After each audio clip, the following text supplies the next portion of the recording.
نے ساری انسانیت کو جوڑا اور مکے میں جوڑا، پوری دنیا کے انسانوں کو جوڑا۔ گھر کا چچا ہے ابو لہب، لیکن وہ دین پر نہیں آیا، اللہ کی وحدانیت پر نہ آیا، آپ کا کوئی تعلق نہیں۔ قرآن میں آیتیں اتری، تبت یدا ابی لہب وتب، ہلاک ہو جائے ابو لہب، اس کے ہاتھ ٹوٹ جائیں۔ یہ کون ہے؟ یہ چچا ہے آپ کا، لیکن حق کی بنیاد پر، دین کی بنیاد پر آپ نے انسانوں کو جوڑا۔ بلال حبشی ہیں، افریقہ کے رہنے والے ہیں، لیکن جب ان کا نام آگے رضی اللہ تعالیٰ عنہ، اور ابو جہل پر لعنت کی جائے گی، قیامت تک آپ کی امت پڑھتی رہے گی۔ قرآن کی صورت ہے تبت یدا ابی لہب وتب۔ تو انسانوں کو جوڑا ہے دین کے لیے، اللہ کی عبادت پر، کہ ایک اللہ سب کا مالک اور خالق ہے، اس پر جمع ہو جاؤ، اور کوئی چیز کو پھوٹ کا ذریعہ نہیں بننے دیا۔ اونچ نیچ ختم کی دنیا سے۔ قریش سب سے اونچا خاندان تھا، قریش کی لڑکی کی شادی ہو ہی نہیں سکتی دوسرے خاندان میں۔ بہت جس طرح برہمن ہیں ہندوستان میں، یا یہودیوں میں، جو یہودی اپنا آپ کو ساری دنیا کے مالک اور خالق سمجھتے ہیں، ہاں کیا سمجھتے ہیں کہ ہم سب سے اونچی نسل کے ہیں، سب ہمارے غلامی کے لیے پیدا ہوئے ہیں۔ تو میں عرض کر رہا تھا کہ قریش اونچے خاندان، آپ نے شادی کی قریش کے خاندان کی، اپنی رشتے میں قریبی حضرت زینب رضی اللہ تعالیٰ عنہا کی، حضرت زید غلام کی حیثیت سے بکنے والے کے ساتھ آپ نے اونچ نیچ کو مٹا دیا، کوئی چھوٹا بڑا نہیں، سب اللہ کے بندے ہیں، سب برابر ہیں۔ ان اکرمکم عند اللہ اتقاکم، اللہ کے نزدیک معزز ہوا ہے، قابل احترام ہوا ہے جو اللہ سے زیادہ ڈرنے والا ہو۔ لوگ کہتے ہیں نبھی نہیں، طلاق ہو گئی، ٹھیک ہے، مزاج الگ الگ ہوتے ہیں، دنیا میں کوئی ضروری نہیں ہے کہ مزاج سب کو ایک جیسا ہو، نہیں نبھے جی، طلاق کی نوبت آ گئی، آپ نے بہت سمجھایا کہ نہیں نبھاؤ، لیکن نہیں، مزاج الگ تھا۔ لیکن یہ طلاق کو بھی پھوٹ کا ذریعہ نہیں بنا، طلاق ہوئے دو خاندان میں دشمنی ہے، خاندان دونوں خاندانوں میں خونی دشمنی، کیوں طلاق دے دی؟ بس دنیا ہے، طلاق ہوتی رہے گی، نکاح ہوتے رہیں گے، اس سے توڑ کا اور دشمنی کا ذریعہ نہیں بننا چاہیے۔ اور آپ نے کیا طریقہ اختیار فرمایا، عجیب، آپ نے حضرت زید کو بلایا، زید آؤ ایک کام کرو، تم نے طلاق دے دی، زینب کو جی دے دی، تو اب جاؤ زینب کے پاس، حضور میں طلاق دے دی، اب میرا کیا کام ہو جانے کا؟ نہیں، میری طرف سے جاؤ، میں نے بھیجا آپ کو، اور میرا پیغام لے کے جاؤ۔ حضرت زینب کے پاس جب پہنچے، دروازہ کھٹکھٹایا، آواز دی، حضرت زینب بھی، اب تو رشتے ہی ختم ہو گیا میاں بیوی کا، کیوں آئے ہیں؟ کیونکہ رسول اللہ نے بھیجا، دروازہ کھولا، پیغام لے کر آئے۔ یعنی کوئی اور بھی بہت سارے صحابہ تھے بھیج سکتے تھے، لیکن زید کو بھیج رہے ہیں، کیوں؟ تاکہ دلوں میں کوئی قدرت باقی نہ رہے، دلوں میں کوئی ایک دوسرے کے خلاف کوئی ذرہ برابر کوئی چیز باقی نہ رہے۔ تو میں عرض کر رہا تھا کہ اسلام اور دین نے انسانیت کو جوڑا تھا۔ صحابہ کرام کے بھی مزاج مختلف تھے، سب ایک مزاج کے نہیں تھے، یہ تو انسان اللہ نے مختلف مزاج کے ساتھ، ہر انسان کو دیکھو، هو المصور، اللہ کا ایک نام ہے مصور، تصویریں بنانے والا، کہ اللہ تعالیٰ نے بنایا انسان کو، ہر انسان کی شکل دوسرے سے الگ، اور شکل کہہ کر شکل کی ہر چیز الگ، کیوں جی؟ ناک ہر ایک کی الگ، ہونٹ ہر ایک کے الگ، آنکھیں ہر ایک کی الگ، بال ہر ایک کے الگ، چال ہر ایک کی الگ، پیچھے سے دیکھ کر یہ فلاں صاحب جا رہے ہیں، چال الگ ہے، مزاج ہر ایک کا الگ ہے، کسی کو کیا پسند ہے، کسی کو کیا پسند ہے، دھن ہر ایک، آپ سڑک پر کھڑے ہو کے دیکھیے، لوگ جا رہے ہیں مختلف، پل برج پر کھڑے ہو جائیے، سڑک پر دیکھیے، ہر ایک کو دیکھیے، کوئی کس دھن میں جا رہا ہے، کوئی کس دھن میں جا رہا ہے، الگ الگ دھن ہر ایک کی، تو ہر چیز الگ، یعنی یہ ہاتھ الگ، ہاتھ کا پنجہ، پنجے کی انگلی، انگلی کا ناخن، یہ انگوٹھا، اور انگوٹھے کا اتنا حصہ یہ کیا ہے کہ دنیا میں یہ جو لکیریں، دنیا میں قیامت تک کے جو انسان آئیں گے، حضرت آدم سے لے کر علیہ السلام، کسی کا انگوٹھا دوسرے کا انگوٹھے سے نہیں ملتا، آواز ہر ایک کی الگ ہے۔ تو اللہ تبارک نے مختلف مزاج سے بنایا، اور پھر ان کو جوڑا دین کے ذریعے سے، کہ دین ہوگا تو جڑیں گے، ورنہ کوئی طاقت نہیں جوڑ سکتی انسانوں کو۔ اور صحابہ کرام کے حالات عجیب و غریب ہیں، دیکھیں حضرت خالد بن ولید رضی اللہ تعالیٰ عنہ، فاتح، عظیم فاتح، جنہوں نے کبھی شکش کا منہ نہیں دیکھا، حضرت خالد اور حضرت عمر ابن خطاب رضی اللہ عنہ دونوں مکے کے رہنے والے ہیں، تقریباً ہم عمر ہیں، اور دونوں کا مزاج الگ ہے، دونوں کا مزاج بالکل الگ ہے۔ اب ایک مرتبہ حضرت عمر رضی اللہ تعالیٰ نے جب معزول کیا خالد کو، سپہ سالاری کے اتنے اونچے مقام سے معمولی سپاہی بنا دیا۔ اب دونوں ایک جیسے نوجوان، یعنی پیچھے سے دیکھ کر کوئی بڑا پکا دوست بھی نہیں پہچان سکے کہ خالد ہے کہ عمر ہے، ایک جیسا بالکل ملتے جلتے۔ اب رات میں جا رہے تھے حضرت عمر، پیچھے سے ایک صحابی نے سمجھا خالد جا رہے ہیں، انہوں نے کہا السلام علیکم یا خالد۔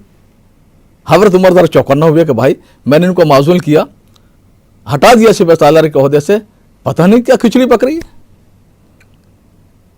کہنے لگے خالد ہمیں بڑی تکلیف ہوئی، دکھ ہوا کہ تمہیں عمر نے ہٹا دیا سپہ سالاری سے۔ حضرت عمر کے اور کان کھڑے ہوئے، حضرت عمر رضی اللہ عنہ آواز بدلی، خالد جیسی آواز بنا کے پوچھا تھا اب ہمیں کیا کرنا چاہیے؟ تو وہ صحابی علقمہ بن علاسہ رضی اللہ تعالیٰ عنہ کہنے لگے کریں گے تو وہی جو حضرت عمر چاہیں گے، وہ ہمارے امیر ہیں، اللہ کے لیے اپنا امیر بنایا ہے، کریں گے تو وہی جو وہ کہیں گے، لیکن تکلیف ہوئی ہے، دکھ ہوا ہے۔ فجر کی نماز میں حضرت عمر رضی اللہ تعالیٰ نے بلایا، آواز دی خالد آؤ یہاں پر آؤ، علقمہ ادھر آؤ، بھائی رات میں کیا پلاننگ ہو رہی ہے، کیا کھچڑی پک رہی ہے، کیا باتیں ہوتی ہے؟ حضرت خالد نے فرمایا ہماری تو کوئی بات ہی نہیں ہوئی، ملاقات ہی نہیں ہوئی۔ علقمہ حیران کہ رسول اللہ کا صحابی اتنا بہادر شیر جیسا، بھائی کیوں جھوٹ بول رہے ہیں؟ کہہ دو ملاقات ہوئی تھی، کیا بات ہوئی تھی وہ بتا دو، کون سی بات ہم نے ایسی کہی تھی؟ حضرت خالد نے کہا ہماری کوئی، وہ حیران ہے، حضرت عمر نہیں ہوئی تھی تمہاری ملاقات؟ کہلا خدا کی قسم ملاقات نہیں ہوئی۔ اب اور غصہ حضرت علقمہ کو کہ حضور کا صحابی جھوٹی قسم کھا رہا۔ انہوں نے برا بھلا کہنا شروع کیا، بزدلی یہ بات ہے، ڈرتے ہو عمر سے، کیوں کہتے ہو ملاقات نہیں ہوئی تھی؟ حضرت عمر رضی اللہ تعالیٰ نے فرمایا کہ نہیں وہ خالد نہیں تھے، میں تھا، اللہ تمہیں جزا خیر دے، سامنے جیسا ہو پیچھے بھی ویسے ہو، یہ نہیں کہ سامنے حضرت کر کے آدمی جھک جائے اور پیچھے غیبت کرے، برائیاں کرے، تمہارے دل جو سامنے ہے ویسی پیچھے بھی ہو تم لوگ۔ تو وہ خالد اور حضرت عمر لیکن اللہ کے لیے جڑ کر چلے، دشمنوں چاہتے تھے پھوٹ ڈال دیں، اس لیے کہ بہت مقام اونچا تھا دونوں کا۔ جب حضرت عمر رضی اللہ تعالیٰ نے حضرت خالد کو معزول کیا، عہدے سے ہٹایا، ڈیگریڈ کیا، ایک ایسا موقع تھا، وہ بھی بڑا اہم موقع تھا، دمشق فتح ہو رہا ہے، سیریا کا آج بھی جو کیپٹل ہے دمشق، اس زمانے تو بہت بڑا سیریا تھا، آج کا اردن ہے، آج کا اسرائیل ہے، آج کا بیروت ہے، یہ یہاں کے مغرب کے دشمنوں نے کاٹ کر ٹکڑے کر دیا۔ ان کا کام ہے دنیا کو کاٹنا، ٹکڑے کرنا، بانٹنا مفادات کے لیے، اس کے سوا کیا انہوں نے، ویسٹ والوں نے۔ تو دمشق فتح ہو رہا ہے، اس وقت میں امیر الامہ حضرت ابو عبیدہ بن جراح رضی اللہ تعالیٰ عنہ سپہ سالار ہیں، اب داخل ہو رہے ہیں ایک شہر میں دمشق میں، وہ صلح کے ذریعے سے داخل ہو رہے ہیں، خالد دوسری طرف سے داخل آ رہے ہیں فاتحانہ تلوار کے ذریعے سے۔ اب دیکھیں انٹرنیشنل لا اسلام کا یہ ہے کہ اگر کوئی شہر فتح ہوا طاقت کے ذریعے سے تو پھر اسلام کا قانون پر چلے گا، صلح کے ذریعے تو وہی قانون رہے گا۔ اب درمیان میں سب سے بڑا جو گرجا گھر ہے، سب سے بڑا جو چرچ ہے، وہاں ملاقات ہو رہی ہے دمشق کے، 1 منٹ میں عمل ہو گیا، 1 منٹ میں عمل ہو گیا، کیا کہ درمیان میں لائن کھینچ دی، لکیر ڈال دی کہ جو فتح ہوا تھا صلح کے ذریعے سے، وہاں پر رومن قانون، عیسائی قانون چلتے رہے، مسلمانوں نے فتح کیا، اور جہاں پر طاقت سے وہ اسلامی قانون نافذ ہوئے۔ وہ تو کچھ عرصے کے بعد ان لوگوں نے جو رومن قانون کے تحت، عیسائی قانون کے تحت جیتے تھے، انہوں نے جب دیکھا کہ یہاں زیادہ مساوات ہے، یہاں زیادہ انصاف ہے، یہاں زیادہ برابری ہے، یہاں عدل ہے یہاں پر، تو انہوں نے خود درخواست کی کہ ہمیں وہ قانون جو اسلام کے وہ ہم پر لاگو کریں۔ تو ان کی درخواست پر، ان کے کہنے پر بعد میں قانون نافذ کیے گئے اسلام کے، ورنہ زبردستی نہیں کیا گیا کہیں پر، کسی جگہ پر۔ تمہارے کر رہا تھا کہ ایسے موقع پر معزول کیا گیا، اور حضرت خالد رضی اللہ تعالیٰ عنہ ذرا بھی دل میں کوئی حضرت عمر کی برائی نہیں، ذرا پر گھبرائے نہیں۔ اگر دوست دوستوں کے درمیان باپ تھپڑ مار دے ہم بہک جائیں گے, کوئی سخت الفاظ کہہ دے ہٹا رہے ہیں عہدے سے. حضرت خالد کا پہلا جملہ زبان سے نکلتا ہے کہ خالد تو اللہ کا سپاہی تھا, اللہ کے دین کے لیے وہ لڑتا تھا, سپہ سالار بن کے بھی لڑے گا, سپاہی بن کے بھی لڑے گا. تو یہ ہے کہ مزاج مختلف لیکن جڑ کر چلے, اور ایسا جوڑ لوگوں نے اس وقت چاہا کہ دونوں میں توڑ پیدا کر دے, لیکن آپ اس کے لیے تیار نہیں ہوئے اور آپ جو ہے امت میں جوڑ کا ذریعہ بنے. تو صحابہ کرام کے مزاج بھی مختلف تھے لیکن اللہ کے لیے جڑے, دین کے لیے جڑے.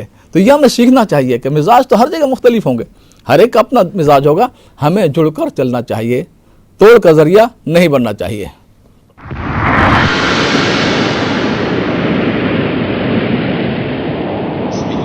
الرحمن الرحیم. الحج اشہر معلومات. کہ عربی کے آپ اسکالر ہیں, عربی زبان نہیں بول سکتے. میں اس مشرف کی بات کر رہا ہوں جس مشرف کے بارے میں آج کل آپ بڑے سرگرم ہیں.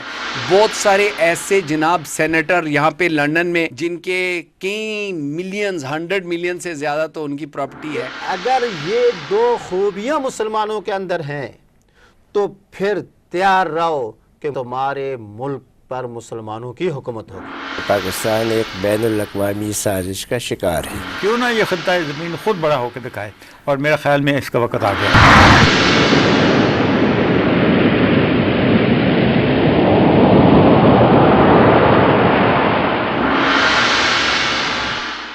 دنیا بھر کے انسانوں کو ان کے دلوں کو جوڑنے کے لیے, ایک کرنے کے لیے اللہ نے دین عطا فرمایا اور مزاج مختلف دیے اور حکم دیا اللہ نے کہ مل کر چلو, جڑ کر چلو. اب دیکھیے حضرت خالد بن ولید رضی اللہ تعالیٰ عنہ اتنی بڑی شخصیت ہیں, رسول اللہ صلی اللہ علیہ وسلم نے سیف اللہ, اللہ کی تلوار کا خطاب دیا تھا. اب اگر وہ نفسانیت پر آ جاتے, اس پر آ جاتے کہ نہیں تم کون ہو مجھے دیگرر کرنے والے, معزول کرنے والے, ہٹانے والے سپہ سالاری کے عہدے سے, تو خون ریزی ہو جاتی. اس لیے کہ بہت بڑی شخصیت تھی حضرت خالد رضی اللہ تعالیٰ عنہ کی. حضرت عمر رضی اللہ تعالیٰ عنہ کو حجاز میں لوگ جانتے تھے, باہر کی ساری دنیا, روم ہے, شام ہے, مصر ہے, یہ حضرت خالد کو جانتا ہے. اردن ہے, وہاں حضرت عمر کو بہت کم لوگ جانتے تھے, صرف صحابہ جانتے تھے, مقامی آبادی کون جانتی تھی. اس لیے منافقین نے جو آپس میں لڑانا چاہتے تھے, پھوٹ ڈلوانا چاہتے تھے, موقع غنیمت سمجھا, دوڑے بھی منافقین آئے. خالد کچھ سنا, خبر سنی کہ کیا ہوا, ابو بکر صدیق رضی اللہ عنہ انتقال ہو گیا. چیخ نکل گئی, انا للہ و انا الیہ راجعون. پہلے خلیفہ جن کے اسلام پر اتنے احسانات ہیں ان کا انتقال ہو گیا. کہنے لگے اس سے بری خبر سنا ہے, کہ اس سے بری خبر کیا ہو سکتی ہے. وہ یہ کہ وہ عمر جس سے تمہاری ایک منٹ نہیں بنتی تھی, تمہارا مزاج ان سے بالکل خلاف تھا, وہ بن گئے, امیر المومنین بن گئے, خلیفۃ المسلمین بن گئے, مسلمانوں کے.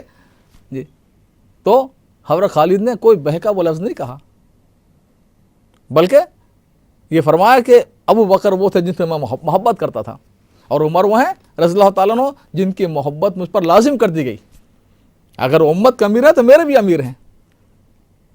سازشیں ناکام ہوگی منافقین کی, جو مسلمانوں کو دو گروہوں میں بانٹ کر لڑانا چاہتے تھے. تو اللہ نے دین دیا انسانوں کو جوڑنے کے لیے. اور انسان جڑے گا کب؟ میں نے آپ کے سامنے حدیث پڑھی تھی کہ من تواضع للہ رفعہ اللہ, جو اللہ کے لیے چھوٹا بنے گا, تواضع اختیار کرے گا, عاجزی اختیار کرے گا, اللہ اس کو بلند مرتبہ دیں گے. چھوٹا بننے پر دیکھیے, ایک ہے تواضع اور ایک ہے تکبر, ضد ہیں دونوں. جب بچے چھوٹے ہوتے ہیں ہر آدمی ان سے محبت کرتا ہے. چھوٹا بچہ ہے, بہن لے کر گود میں چل رہی ہے, پڑوسی لے کر جا رہے ہیں, جو آیا جی. لیکن جب بڑے ہو گئے ساری محبتیں ختم. کیوں؟ کہ اب تم بڑے ہو گئے تو دو چھوٹے بلکہ 50 چھوٹے ایک چھوٹے سے گھر میں سما سکتے ہیں, لیکن دو بڑے ایک ملک میں نہیں سما سکتے. دیکھا سردی میں ایک جگہ جا کر کہ سردی تھی, مسجد میں گودڑی میں 8-10 بچے چھوٹے چھوٹے مون کے نظر آ رہے تھے, مگر دیکھو ایک گودڑی میں 10 بچے سما گئے, لیکن دو بڑے ایک ملک میں نہیں سما سکتے. تو آدمی اللہ تعالیٰ جتنا بڑا بنا سکتا تھا انسان کو سب سے بڑا بنایا. اللہ کے بعد کا مقام ہے انسان کا.